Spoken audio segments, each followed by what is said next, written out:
हाय दोस्तों, कैसे हैं आप सभी। मैं डॉक्टर आनंद व्यास फिर से अपने यूट्यूब चैनल पर आप सभी का स्वागत कर रहा हूं और आशा कर रहा हूं सभी ठीक है, मस्त हैं। तो आ चुका हूं मैं 7 मोस्ट इंपॉर्टेंट क्वेश्चन के ऊपर। वास्तविकता में आपने जितना प्यार दिया है सप्लाई चेन मैनेजमेंट के सारे बच्चे हैं मेरे ऑपरेशनल प्लानिंग के और सारे स्टूडेंट, बहुत बहुत धन्यवाद। आप 7th वीडियो तक मेरे साथ हैं तो इसका मतलब आप सभी बहुत मेहनत कर रहे हैं और सभी के सभी बधाई के पात्र हैं। 7वां मोस्ट इंपॉर्टेंट क्वेश्चन जल्दी से देख लेते हैं। क्या कह रहा है? ये कह रहा है, ओहो ये तो 2 क्वेश्चन का कॉम्बिनेशन है। ये क्या कह रहा है? Factors and challenges that influence designing global supply chain network. जो ग्लोबल सप्लाई चेन नेटवर्क है, मतलब अब जब आपको सप्लाई चेन किस लेवल पे ले जाना है, नेशनल नहीं इंटरनेशनल लेवल पे ले जाना है, तो याद रखिएगा चैलेंजेस भी चेंज हो जाते हैं। जब नेशनल लेवल होता है तो कोई लैंग्वेज बैरियर नहीं होता, सब हिंदी बोल रहे हैं या नॉर्मली कोई क्षेत्रीय भाषाओं में बात हो रही है, कहीं खड़ी भाषा में हो रही है, इंग्लिश का अपना थोड़ा सा टच अलग ही है। लेकिन फिर भी जब ग्लोबल चले जाते हैं तो वहाँ पे जैसे जापान में गए तो जापानीज लैंग्वेज की आए, चाइनीज लैंग्वेज की प्रॉब्लम आई, हम डिफरेंट कंट्रीज में गए तो उसमें डिफरेंट लैंग्वेज बैरियर आता है, तो ये एक मेजर प्रॉब्लम होता है। अब इसके अंदर 2 क्वेश्चन है। एक तो फैक्टर्स पूछा जाता है कि ग्लोबल सप्लाई चेन को कौन कौन से फैक्टर इन्फ्लुएंस करते हैं, और दूसरा क्वेश्चन आता है चैलेंजेस। तो कभी फैक्टर्स आ जाता है, कभी चैलेंजेस आ जाता है, इसलिए अपन ने दोनों क्वेश्चन याद करा दिए। मतलब है तो आप बोलोगे सर 12 क्वेश्चन हो गए, लेकिन ठीक है, मैं काम है कि बेस्ट आउटकम देना। अब क्वेश्चन आ जाता है कि सबसे मेनली चैलेंजेस कौन से होते हैं कि जो ग्लोबल सप्लाई चेन या ग्लोबल सप्लाई चेन मैनेजमेंट को इंपैक्ट करते हैं। कौन कौन से चैलेंजेस अपन को मिलते हैं? सबसे पहला जो चैलेंजेस मिलता है, बहुत इजी, आराम से आपको याद भी करवा दूंगा, निश्चिंत रहो, ठीक है। सबसे पहला चैलेंज मिलता है इंटेलेक्चुअल प्रॉपर्टी प्रोटेक्शन का। इंटेलेक्चुअल प्रॉपर्टी प्रोटेक्शन होता है जैसे कि कॉपीराइट, ट्रेडमार्क, पेटेंट।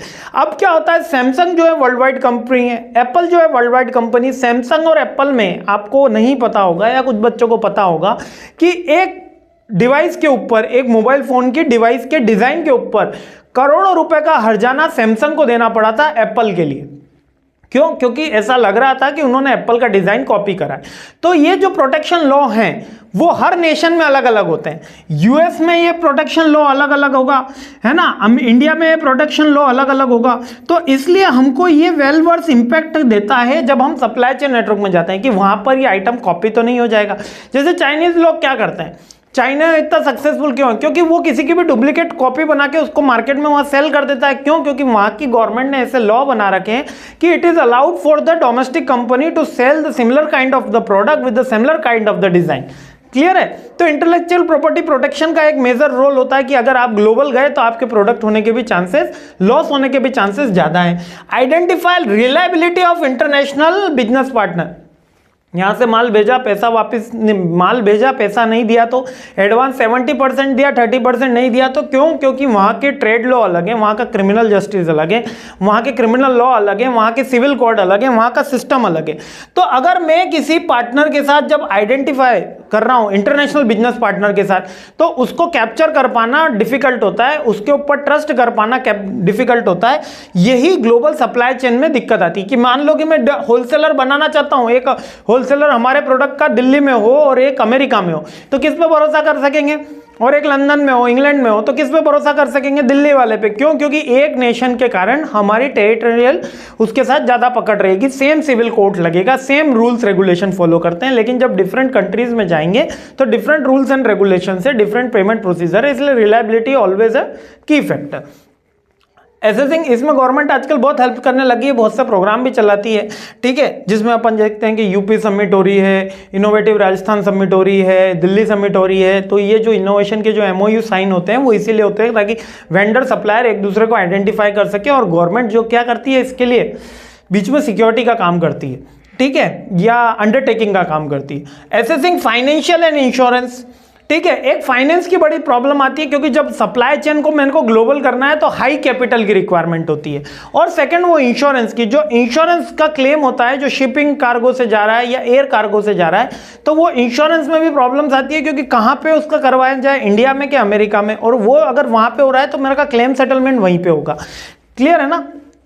हाँ, compliances with international regulation and standard. अब जब मैं ग्लोबल सप्लाई चेन यानी मेरे प्रोडक्ट को मैं ग्लोबल लेके जा रहा हूं तो मेरे को उसका स्टैंडर्ड यूजुअली नॉर्मल लेवल से हाई करना होता है। जब कोई कार आपको इन वर्ल्ड लेवल पे बनानी है तो उसको वहां पे, अभी नितिन गडकरी साहब ने अपने ऑटोमोबाइल सेक्टर को बूम क्यों करा? बूम करा क्योंकि अपन ने जो स्टैंडर्ड है हमारी ऑटोमोबाइल सेक्टर का वो अपलिफ्ट कर दिया। पहले जो हमारी BS6 की कार्स थी वो इतनी कॉम्पिटेबल नहीं थी कि इंग्लैंड के और अमेरिका के जो स्टैंडर्ड्स हैं उनसे लो आती थी, तो वो वहां पर ज्यादा सेल नहीं हो पाती थी। लेकिन जैसे स्टैंडर्ड अप हुआ वैसे ही वहां पे भी उनकी सेल बढ़ी, इसलिए बढ़ी क्योंकि स्टैंडर्ड अप हुआ। Getting my point? टाटा की सेल अब वहां पे भी हाई हुई, कारण क्योंकि अब स्टैंडर्ड हाई हुआ, वहां पे पॉल्यूशन कंट्रोल की और स्ट्रिक्ट पॉलिसीज है। क्लियर है? और एक लैंग्वेज बैरियर तो अपने साथ रहता ही है सप्लाई चेन मैनेजमेंट में, ये तो बैरियर्स हैं। और इसके अलावा अगर मेरे को नेटवर्क स्टैब्लिश करना है तो कौन कौन से फैक्टर्स जो होते हैं, जो सप्लाई चेन के कितने नंबर ऑफ सप्लायर रखने हैं, कितने नंबर ऑफ डिस्ट्रीब्यूटर रखने हैं, कितने नंबर ऑफ होलसेलर रखने हैं, कितने नंबर ऑफ रिटेलर रखने हैं, उससे पहला फैक्टर कौन इन्फ्लुएंस करता है? Strategic factor. मेरे को स्ट्रेटेजिक वाइज कौन सा इंपॉर्टेंट है? Means China is the largest market, India is the second largest market. तो अगर मैं चाइना में जाना चाहता हूं, लार्जेस्ट मार्केट में जाना चाहता हूं, मेरी रीच बढ़ाना चाहता हूं, तब तो मैं चाइना में जाऊंगा। लेकिन अगर मैं रिचेस्ट मार्केट में जाऊंगा तो मैं अमेरिका में जाऊंगा। तो स्ट्रेटेजी के अकॉर्डिंग मेरी सप्लाई चेन डिसाइड होगी। मेरे पास जो टेक्नोलॉजी अवेलेबल है कि कितने नंबर ऑफ सप्लायर्स मैं अवेलेबल करा सकता हूं। यहां पर टेक्नोलॉजी का मतलब द प्रोडक्ट डिलीवरी है, लॉजिस्टिक डिपार्टमेंट ही है और उनकी रियल टाइम मॉनिटरिंग है। ठीक है, इसके अलावा मैक्रो इकोनॉमिक फैक्टर, यानी कि मेरी मैक्रो इकोनॉमिक में कौन से फैक्टर आते हैं? हमारी इनकम आती है, इन्फ्लेशन आता है, GDP आती है, यानी कि लार्ज लेवल पे जो भी फैक्टर्स आते हैं वो सारे मैक्रो इकोनॉमिक फैक्टर है। नेक्स्ट, पॉलिटिकल फैक्टर भी इफेक्ट करते हैं कि उस देश की गवर्नमेंट कैसी, क्या मोनार्की है वहां पे, क्या डेमोक्रेसी है, क्या डिम्ड मोनार्की, जैसे रूस में रशिया में है कि मानते हैं कि मोनार्की है बट मानते नहीं है कि मोनार्की, मानते हैं कि डेमोक्रेसी है, पर एक्चुअल में है तो मोनार्की, पुतिन साहब का ही शासन है वहां पे। तो पॉलिटिकल फैक्टर्स भी एक इन्फ्लुएंस करते हैं हमारे सप्लाई चेन को। सप्लाई चेन है क्या कि मैं वहां पर कितने रिटेलर, कितने होलसेलर, कितने डिस्ट्रीब्यूटर अपॉइंट करूंगा। इंफ्रास्ट्रक्चर का फैक्टर भी होता है, और इंफ्रास्ट्रक्चर अपने कैपिटल फैक्टर्स में आ ही गया है। कॉम्पिटिटिव फैक्टर्स, यदि मेरे कॉम्पिटिटर्स ने वहां पर उसको रीच दिए तो फिर मेरे को भी वहां पर सप्लाई करनी होगी। नेक्स्ट आ रहा है कस्टमर रेस्पॉन्स टाइम। अब अगर कहीं पे कस्टमर हाईली फ्रिक्वेंटली रेस्पॉन्सिव है, जैसे कि अमेरिका के कस्टमर के बारे में कहा जाता है ये हाईली रिस्पॉन्सिव है, मतलब कोई नया प्रोडक्ट आया they are used to like, means कि एक बार ट्राई करके देखते हैं, भले वो प्रोडक्ट में उनकी एक्स्ट्रा अमाउंट लग जाए लेकिन दे आर विलिंग टू कि उसको एक बार जरूर ट्राई करके देखते हैं। तो कस्टमर रिस्पॉन्सिव टाइम भी उसके अंदर जरूरी होता है कि वो प्रोडक्ट सेल कितने टाइम में हो जाएगा। द कॉस्ट ऑफ लॉजिस्टिक भी एक डिपार्ट होता है, कॉस्ट, कैपिटल, ये सारे कॉस्ट, इंफ्रा, स्ट्रेटेजिक, ये तीनों कैपिटल के ही पॉइंट है। मतलब कैपिटल को अलग अलग तरीके से लिख दिया है, स्ट्रेटेजिक फैक्टर लिख दिया है, इंफ्रास्ट्रक्चर फैक्टर लिख दिया है, कॉस्ट ऑफ लॉजिस्टिक लिख दिया है और मैक्रो इकोनॉमिक फैक्टर लिख दिया है। चारों का कैपिटल से ही लेना देना है, डायरेक्टली और इनडायरेक्टली। इसके अलावा टेक्नोलॉजिकल, पॉलिटिकल, अब याद कर लेते हैं, देखो जल्दी से याद कर लेते हैं। सबसे पहले मैं आपको याद कराता हूं कौन कौन से चैलेंजेस आते हैं।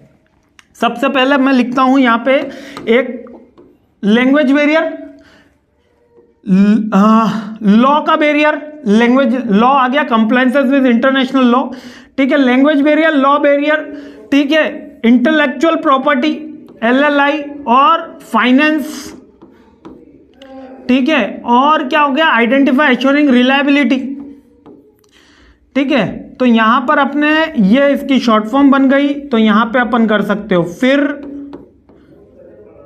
फिर और डबल एल, फिर डबल एल, ठीक है, हो गया। देखो फाइनेंसिंग फैक्टर, इंश्योरेंस का फैक्टर, रिलायबिलिटी का फैक्टर, लैंग्वेज बैरियर और लॉ का बैरियर, ये तो क्या है, चैलेंजेस हैं।